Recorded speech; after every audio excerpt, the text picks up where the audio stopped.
बंगाल की खाड़ी से उठा तूफान अम्फन खतरनाक रूप ले सकता है, जिसमें 220 से 240 किलोमीटर तेज रफ्तार से आंधी चलेगी और इस तूफान का असर बंगाल से सटे जमशेदपुर और ग्रामीण क्षेत्रों में ज्यादा देखा जा रहा है। सुबह से तेज तूफान के साथ झमाझम बारिश हो रही है। दिन में रात जैसा नजारा है और शाम 7 बजे तक कुल्हान में अम्फन तूफान प्रवेश करेगा। तो क्या है जमशेदपुर में मौसम का हाल, जायजा लिया है हमारे सहयोगी आशीष कुमार तिवारी ने। अम्फान तूफान का असर कहीं ना कहीं जमशेदपुर शहर में देखने को मिल रहा है। सुबह से ही लगातार झमाझम बारिश और तेज हवाओं से कहीं ना कहीं जमशेदपुर शहर का जो मौसम है वो बदल चुका है। और आपको बता दूं कि जो उड़ीसा और बंगाल से समुद्री तट से जो तूफान आ रहा है वो शाम तक यहाँ कोल्हान में प्रवेश करेगा, जो घाटशिला और बहरागोड़ा होते हुए जमशेदपुर शहर में भी प्रवेश करेगा, जिसको लेकर उपायुक्त ने पूरे पूर्वी सिंहभूम को हाई अलर्ट पर रखा है। वहीं नदी किनारे सभी लोगों को, जो नदी किनारे तट की बस्तियां हैं, कच्चे मकान हैं, उनको खाली करा दिया गया है। साथ ही साथ जिला प्रशासन की ओर से लगातार अपील की गई है कि नदी में ना जाए। नदी में भी पानी जलस्तर बढ़ चुका है और कहीं ना कहीं सुबह से ही जो ये बारिश है, ये तूफान का असर जमशेदपुर शहर में खास तौर पर देखा जा रहा है और लगातार तेज हवाओं के साथ झमाझम बारिश हो रही है। और उपायुक्त ने साफ तौर पर हाई अलर्ट किया है, लोगों से घर में रहने की अपील की है। हम भी आपसे यही अपील करना चाहेंगे कि इस तूफान से बचने के लिए आपको घर में रहने के लिए रहना अति आवश्यक है। और आप देख सकते हैं कि किस तरह तेज हवाओं के साथ बारिश हो रही है लगातार। और आने वाले जो समय है वो तूफान का असर काफ़ी बढ़ेगा और 200 जैसा कि अनुमान लगाया जा रहा है कि कोल्हान में इसका असर काफ़ी देखने को मिलेगा और ग्रामीण क्षेत्र में और बस्तियों में, जो नदी किनारे बस्तियां हैं, उनमें भी इसका असर देखने को मिलेगा, क्योंकि कच्चे मकान जो है वो टूट सकते हैं, क्योंकि 200 किलोमीटर प्रति घंटा की रफ्तार से जो हवा है उसका अनुमान लगाया जा रहा है कि यहाँ तक पहुँचेगा, जिससे कई नुकसान भी हो सकते हैं। मगर उपायुक्त ने साफ तौर पर हाई अलर्ट किया है और लोगों को उचित स्थलों पर पहुंचने का अपील की है। साथ ही साथ प्रशासन की ओर से भी जो कच्चे मकान हैं उन लोगों को सरकार द्वारा बनाए गए सामुदायिक भवन में रखा जा रहा है, लोगों तक पहुंचाया जा रहा है। और हम भी आपसे यही अपील करेंगे कि जो शहर के लोग हैं, जो बस्तियों के लोग हैं, वो घरों से बाहर ना निकले और नदी किनारे ना जाए, क्योंकि काफ़ी तेज तूफान जो है वो असर उसका दिखने को अभी से ही मिल रहा है और आने वाले समय में भी इसी तरह का जो तूफान है वो बरकरार रहेगा। तो हम आपसे अपील करते हैं कि आप घरों में रहें, सुरक्षित रहें। न्यूज़ 18 के लिए जमशेदपुर से आशीष कुमार तिवारी। तो अम्फन का असर दिखने लगा है और कुल्हान में भी इसका असर दिख रहा है। अगर चाईबासा की अगर बात करें तो यहाँ हल्की बारिश बीती रात से ही जारी है, लेकिन आज सुबह से बारिश की रफ्तार तेज हो गई और लगातार जारी है। तेज ठंडी हवाएं चल रही हैं, जिसमें तापमान में काफी गिरावट आ गई है। ओडिशा से सटे जिला होने के कारण कुल्हान में अम्फन का असर होने की चेतावनी भी जिला प्रशासन की तरफ से दी गई है।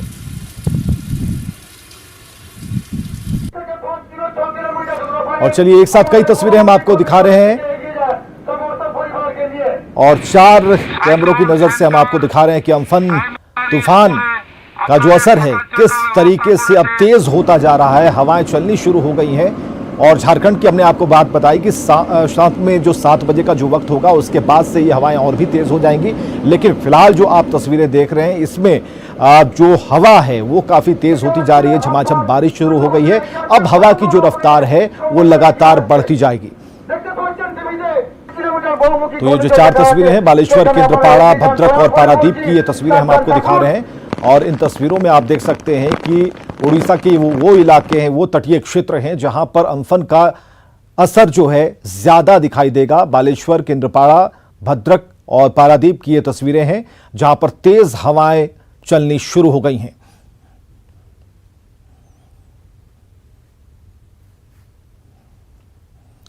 तो 4 तस्वीरें एक साथ आपको हम दिखा पा रहे हैं अम्फन की, जहां पर अब जो तस्वीरें हैं वो तेज हवाओं से जुड़ी हुई हैं, तेज बारिश से जुड़ी हुई है। और ऐसे में एहतियातन ग्रामीण इलाके के जो लोग हैं जिनके मकान कच्चे हैं उन्हें अलर्ट किया गया था। ये झारखंड की सीमा के भीतर भी ऐसा हुआ, जहां जिला प्रशासन ने मोर्चा संभाला, उन लोगों को सामुदायिक भवन केंद्रों तक पहुंचाया गया। इसके अलावा जो मछुआरे हैं उन्हें मना किया गया है। और आप देख सकते हैं तूफान की शुरुआत हो चुकी है और तूफान में जो हवाएं तेज बह रही हैं, जिसकी जो स्पीड बताई जा रही है तकरीबन 200 किलोमीटर से ऊपर है, प्रति घंटे की रफ्तार होगी, जिससे लोग डरे हुए हैं। लेकिन एहतियातन जो समझदार लोग हैं, जो इन तटीय क्षेत्र में रहते हैं, वे लोग किसी सुरक्षित जगह पर अपने साजो सामान, जरूरी सामान के साथ पहुंच चुके हैं। उन्हें पहुंचाया गया है, प्रशासन की टीम ने पहुंचाया है। और फिलहाल जो लहरें हैं उसे भी आप इन तस्वीरों के जरिए देख पा रहे हैं कि किस तरीके से तटीय इलाकों का जो हाल है उन तेज हवा के थपेड़ों में काफी डरा हुआ है, सहमा हुआ है। तो तबाही का ट्रेलर हम आपको दिखा रहे हैं, रूह कपाने वाली ये तस्वीरें, जिसमें साफ तौर पर आप देख सकते हैं कि ये वो इलाके हैं उड़ीसा के जो तटीय इलाके हैं। और अब तेज हवाएं और लहरों ने अपनी गति बढ़ाई है और खासकर हवाओं की अगर हम बात करें, उनकी रफ्तार अब तेज होती जा रही है, जिसका असर उन इलाकों पर ज़्यादा होगा जो कि समुद्र तट के बेहद ही करीब हैं। एहतियातन लोगों को सावधान रहने के लिए प्रशासन ने सजग किया है और मोबाइल ड्यूटी जो है वो अधिकारी, प्रशासनिक लोग लगा रहे हैं ताकि सड़क पर ऐसी जगहों पर जहां खतरा ज़्यादा है वहां लोगों को मना किया जा सके, उन्हें कहा जा सके कि आप यहां से दूर चले जाएं। तो ये आप तस्वीरें देख पा रहे हैं। इधर पाकुड़ में सुपर साइक्लोन अम्फन का असर दिखने लगा है। सुबह फुहार के साथ बारिश शुरू हो गई और इसके बाद में हवा के साथ बूंदाबांदी और बारिश शुरू हो गई। हालांकि आम लोगों को गर्मी से राहत जरूर मिली, लोग तूफान की आशंका से सहमे हुए हैं।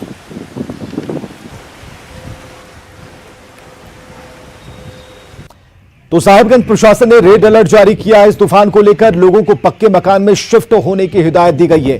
गंगा के जो तटीय इलाके हैं उसके आसपास रहने वाले जो लोग हैं उन्हें विशेष तौर पर हिदायत दी गई है। तो आज शाम तक झारखंड की उन सीमाओं को अम्फन छुएगा। हालांकि रफ्तार काफी तेज होगी, उससे पहले ही इसका प्रभाव दिखना शुरू हो गया है। रांची में आसमान में बादल छाए हुए हैं, बूंदाबांदी शुरू हो गई है। इस तूफान से झारखंड में किसी बड़े खतरे की कोई आशंका नहीं है। सुपर साइक्लोन से थोड़ा सा घट करके वेरी सीवियर साइक्लोन के रूप में उपस्थित है और करीब करीब 150-160 किलोमीटर प्रति घंटा के हिसाब से हवाएं चल रही हैं। ज़्यादा प्रभाव झारखंड में पूर्वी सिंहभूम जो जमशेदपुर का है उसके इलाका में, पश्चिमी सिंहभूम सरायकेला में भी, और उधर उत्तर पूरब के तरफ आपका लीजिए साहबगंज, पाकुड़, गोड्डा, जामताड़ा, इन सब ज़िलों में जो पूर्वी तट के ज़िले हैं झारखंड के, उस सब में थोड़ा सा काफ़ी अच्छा खासा प्रभाव दिखेगा। लेकिन हाँ, थोड़ी तेज़ हवा चलेंगी, आज शाम से तेज़ हवा चलेंगी, थोड़ी 30-40 किलोमीटर प्रति घंटा के हिसाब से, बहुत ज़्यादा नहीं है। कहीं कहीं बारिश भी हो सकती है, लेकिन तबाही वाली स्थिति झारखंड में नहीं रहेगी। कोई वैसा अलर्ट ज़्यादा नहीं है। तो अम्फन तूफान की वजह से जहां लोग अपने अपने घरों में दुबके हैं, वहीं घर पहुंचने को व्याकुल प्रवासी मजदूर अपने सिर पर बोझ उठाकर बारिश में भीगते हुए सैकड़ों किलोमीटर का सफर तय करते आगे बढ़ रहे हैं। कई मजदूर पानी में भीगते हुए सरायकेला पहुंचे। स्थानीय लोगों ने उनकी मदद की, जिसके बाद वो जमशेदपुर की तरफ रवाना हुए। आगे उन्हें अभी और भी लंबा सफर तय करना है। और झारखंड का अपडेट जानते हैं कोरोना को लेकर। तो झारखंड में 248 तक कोरोना केस अब तक सामने आ चुके हैं और कल कोरोना के 16 नए मरीज सामने आए। इसी तरह हजारीबाग से 6 और कोडरमा में 3 कोरोना मरीज सामने आए। कोरोना संक्रमित 20वां जिला बन चुका है सरायकेला और कोरोना मुक्त सिमडेगा में 1 पॉजिटिव मरीज मिला है। रांची के हिंदपीढ़ी से खबर है कि वहां एक और भी कोरोना पॉजिटिव मरीज मिला। रांची के 16 इलाके कंटेनमेंट जोन से मुक्त किए गए हैं। तो अभी वर्तमान में 118 पॉजिटिव केस हैं, 128 जिसमें स्वस्थ हो चुके हैं। चतरा, खूंटी, साहिबगंज, पाकुड़ में कोई भी केस अभी तक सामने नहीं आया है। और लॉकडाउन में पहली बार खुली हैं शराब की दुकानें। सरकार के निर्देश पर लॉकडाउन में ढील मिलते ही रांची में शराब की दुकानें खुल गईं। शराब की दुकानों पर लोग पहुंच रहे हैं, खरीदारी हो रही है। शराब की दुकानों पर सोशल डिस्टेंसिंग का पालन हो, इसके लिए खास इंतजाम किए गए हैं। लोग जो हैं वो एहतियात बरतते दिख रहे हैं। जहां तक बात कीमत की है तो कीमत बढ़ने का असर लोगों पर नहीं दिख रहा। सोशल डिस्टेंस के पालन करते हुए हम लोग सेल कर रहे हैं और अभी तक कठिनाई तो नहीं हुई है। प्रशासन द्वारा कुछ लोग को यहाँ दिया गया है हम लोग को सहयोग के लिए, तो हम लोग परेशानी नहीं, आराम से सेल कर रहे हैं। जमशेदपुर में चक्रवाती तूफान अम्फन का असर दिख रहा है, लेकिन बारिश के बीच जब शराब की दुकानें खुली तो दुकानों पर लोगों की भारी भीड़ जमा हो गई। बारिश में भीगते छाते और रेनकोट के सहारे लोग शराब की दुकानों में पहुंचे और इस दौरान लोग सोशल डिस्टेंसिंग की धज्जियां उड़ाते हुए दिखे। जमशेदपुर के कदमा, सोनारी, साक्षी, विष्णुपुर, जुगसलाई, मानगो समेत कई जगहों पर इसी तरह का नजारा दिखा। 2 प्रवासी मजदूरों के कोरोना पॉजिटिव मिलने के बाद गुमला जिला प्रशासन अलर्ट है और प्रशासन बाहर से आए मजदूरों की गहनता से जांच करा रहा है। कोरोना के लक्षण वाले मजदूरों की सैंपलिंग करवाई जा रही है और हमारे सहयोगी सुशील कुमार ने जायजा लिया है। अभी हम मौजूद हैं ललित राम भवन, यहाँ पर जो नगर भवन है वहाँ मौजूद हैं। आप देख सकते हैं कि यहाँ जो बाहर से प्रवासी मजदूर आ रहे हैं उनको यहाँ रखा जा रहा है और इन मजदूरों की पूरी जांच हो रही है। आप उस दृश्य को देख सकते हैं, उधर वो तमाम मजदूर हैं जो लोग कहीं ना कहीं बाहर से आए हैं और यहाँ पर इन मजदूरों की तमाम स्कैनिंग और जाँच होने के पश्चात इन लोगों को व्यवस्थित तरीके से किया जाता है, रखा गया है और इन मजदूरों को देख रहे हैं कि तमाम जो जाँच की प्रक्रिया है उनसे इनको गुजारा जाता है ताकि जो भी कोई अगर इनमें दिक्कत हो तो उसकी पहचान की जा सके। और यहाँ पर नगर भवन में आप देख सकते हैं कि यहाँ पर कहीं ना कहीं ये सैनिटाइजर करने के लिए यहाँ पर एक व्यवस्था की गई है और उन लोगों को तमाम वो व्यवस्था दी जा रही है कि इन मजदूरों का जो सेफ्टी पॉइंट हो वो तमाम चीज़ ध्यान में रखा जा रहा है। और ये तमाम मजदूर है लगातार बाहर से आ रहे हैं और यहाँ पर इनकी पूरी जांच होने के पश्चात ही इनको यहाँ से छोड़ा जा रहा है।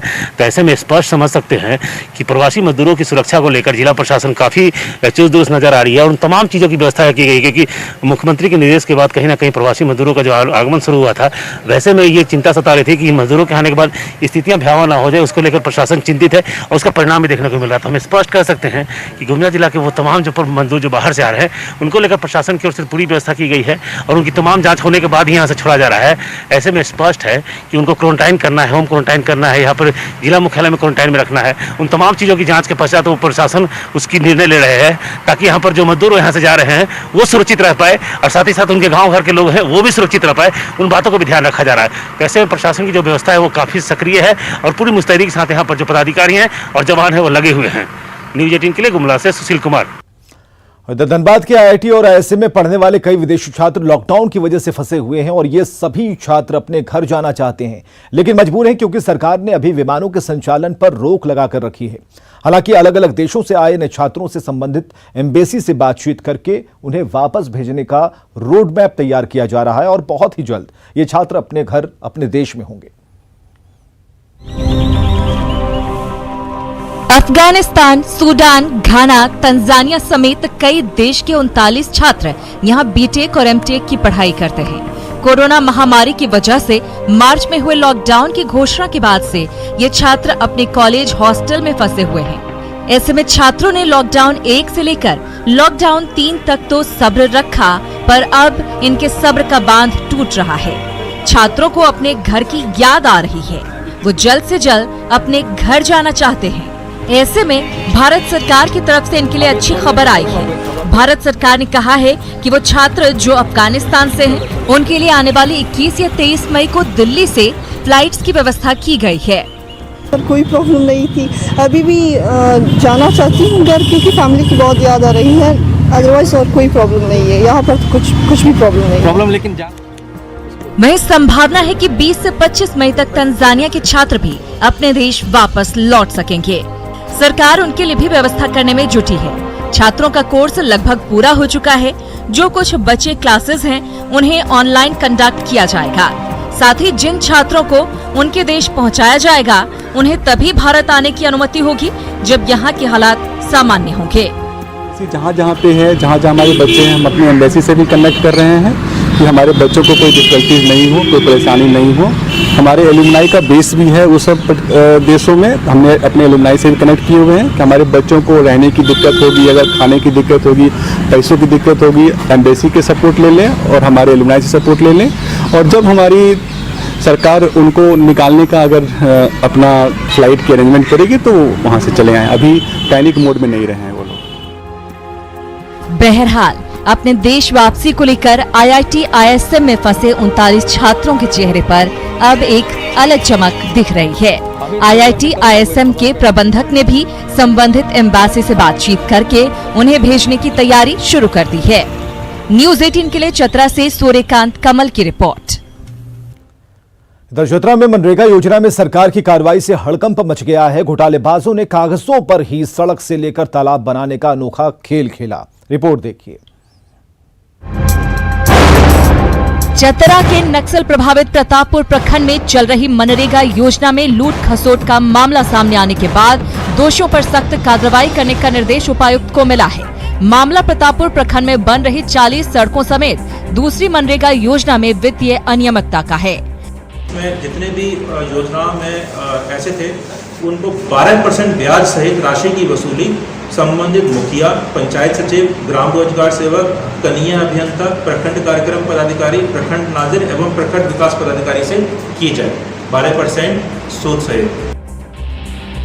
अक्टूबर 2019 में हुई दिशा की बैठक में ये मामला उठा था, जिसके बाद ग्रामीण विकास विभाग ने 40 गायब सड़कों के मामले में 4 सदस्यीय कमेटी बनाकर जांच की जिम्मेदारी सौंपी थी।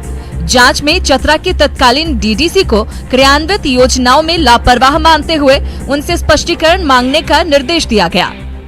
कि पता लगा था कि ये एलिगेशंस लगाए थे कि 40 सड़कें जो कि मनरेगा में बनी थी और वो वहाँ पर शायद ग्राउंड पर कहीं नहीं है। तो जब उसकी इंक्वायरी उसका संज्ञान विभाग द्वारा लिया गया, ग्रामीण विकास विभाग द्वारा लिया गया और वहीं से अपर मनरेगा आयुक्त स्वयं आए, खुद आए, अपनी टीम के साथ में आए और एक स्टेट लेवल उसमें जांच हुई। दरअसल जांच में सड़कों के अलावा टंडवा पंचायत में कई जगहों पर तालाब घोटाले का भी खुलासा हुआ, जिसमें पुराने तालाब को ही नया बताकर राशि निकाल लेने का सनसनीखेज मामला सामने आया। लेकिन देखना यह है कि मनरेगा योजना अब कितनी ईमानदारी से चल पाती है। न्यूज़ 18 के लिए चतरा से सूर्यकांत की रिपोर्ट।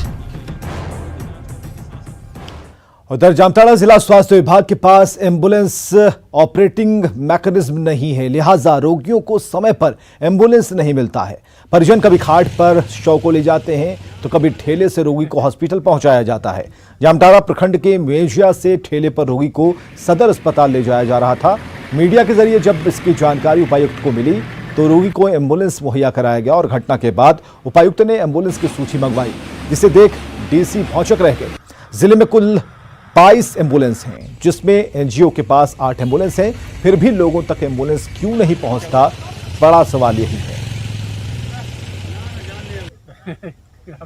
लेकिन व्यवहारिक तौर पर यह देखा जा रहा है कि एनजीओ उसको अपनी व्यक्तिगत संपत्ति समझ लेते हैं। अगर जो एनजीओ सहयोग नहीं करेंगे, माननीय विधायक या सांसद की निधि सरकारी निधि है, उन पर हम कार्रवाई करेंगे। उनका इकरारनामा समाप्त करते हुए सिविल सर्जन के नियंत्रण में हम लोग एम्बुलेंस लाएंगे, ताकि कोविड-19 के संक्रमण से तो हम लड़ सकें और आम जनता को जो कठिनाई होती है उनको ठेले पर, रिक्शे पर या कंधे पर लाद के लाना पड़ता है सदर अस्पताल, वो घटना पुनरावृत्ति ना हो। और बिहार से एक बड़ी खबर आ रही है। स्वास्थ्य विभाग के प्रधान सचिव का तबादला कर दिया गया। इस वक्त की बड़ी खबर, बिहार में स्वास्थ्य विभाग के प्रधान सचिव का तबादला हुआ है। कोरोना संकट के बीच संजय कुमार का तबादला किया गया है। उदय सिंह कुमावत स्वास्थ्य विभाग के प्रधान सचिव बनाए गए हैं और संजय कुमार को पर्यटन विभाग की जिम्मेवारी दे दी गई है। तो इस वक्त की बड़ी खबर, जहां बिहार में स्वास्थ्य विभाग के प्रधान सचिव का तबादला हुआ है, कोरोना संकट के बीच संजय कुमार का तबादला हुआ है और उनकी कुर्सी संभालेंगे अब उदय सिंह कुमावत। रजनीश हमारे साथ फोन लाइन पर है। यह तबादला क्यों हुआ रजनीश, किन कारणों से हुआ, इसके बारे में क्या जानकारी है? देखिए, चर्चा कल से ही गर्म थी। जब वीडियो कॉन्फ्रेंसिंग के जरिए सीएम नीतीश कुमार मंत्री मंडल के साथ बैठक कर रहे थे, तो निश्चित रूप से एक कहा जाए कि बड़ा बदलाव दिख रहा है। क्योंकि बिहार में जिस तरह से संजय कुमार जो है लगातार स्वास्थ्य को लेकर काम करते हुए नजर आ रहे थे प्रधान सचिव के रूप में, ऐसे में सीएम नीतीश के खास भी माने जा रहे थे, विश्वासी अधिकारी माने जा रहे थे। लेकिन इस बीच कल से ही चर्चा गर्म थी और अभी उनका तबादला कर दिया गया है। पर्यटन विभाग के प्रधान सचिव की जिम्मेदारी उनको दी गई है। साथ ही उदय सिंह कुमावत, जिनकी चर्चा फिलहाल नहीं थी स्वास्थ्य विभाग को लेकर, लेकिन उनको प्रधान सचिव बनाया गया है। तो ऐसे में कहीं ना कहीं जो कोरोना संकट है और लगातार जो इजाफा हो रहा है प्रवासी बिहारियों के आगमन के बाद, जो पॉजिटिव मरीज है उनकी संख्या में इजाफा हो रहा है, तो ऐसे में एक बड़ा बदलाव हुआ है।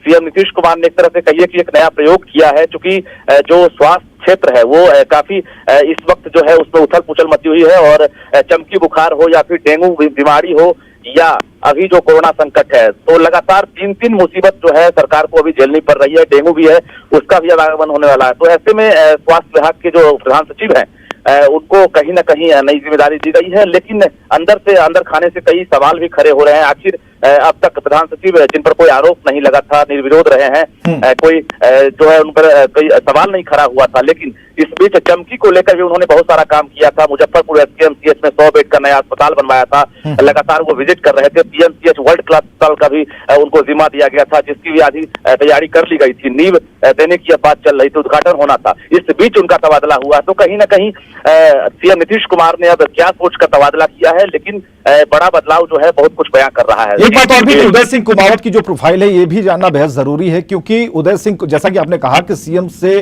काफी करीबी थे और विश्वस्त अधिकारी थे, उसके बावजूद उनका तबादला किया गया। लेकिन उदय सिंह कुमावत, जिन्हें स्वास्थ्य विभाग का प्रधान सचिव बनाया गया है, क्या क्राइटेरिया फिक्स किया गया, क्या इनके बारे में कौन सी ऐसी जानकारी है? देखिए, पर्यटन विभाग के प्रधान सचिव थे और इन्होंने पर्यटन में काफी बेहतर काम किया है। इसको लेकर उनका अपना जो प्रोफाइल रहा है, चूंकि आईएएस अधिकारी में जो कैटेगराइज किया गया है उसके आधार पर इनको पर्यटन विभाग की जिम्मेदारी दी गई थी, उसमें इन्होंने बेहतर काम किया। उसके रिजल्ट के आधार पर, हालांकि किनके करीबी हैं ये अभी कहना मुश्किल है, लेकिन सीएम नीतीश कुमार ने इस कोरोना संकट के बीच में जो अपने खास जो अधिकारी हैं, सबसे विश्वासी अधिकारी हैं संजय कुमार, जो कैबिनेट सचिव भी हैं बिहार के, उनको जो है तबादला कर दिया गया है नीतीश कुमार के द्वारा। तो निश्चित रूप से कहीं ना कहीं अंदर खाने में फिर से चर्चा कर रहे हैं। बहुत बहुत शुक्रिया इन तमाम जानकारियों के लिए। इस वक्त की सबसे बड़ी खबर हम आपको बता रहे थे। खबरें लगातार जारी हैं, आप बने रहिए हमारे साथ।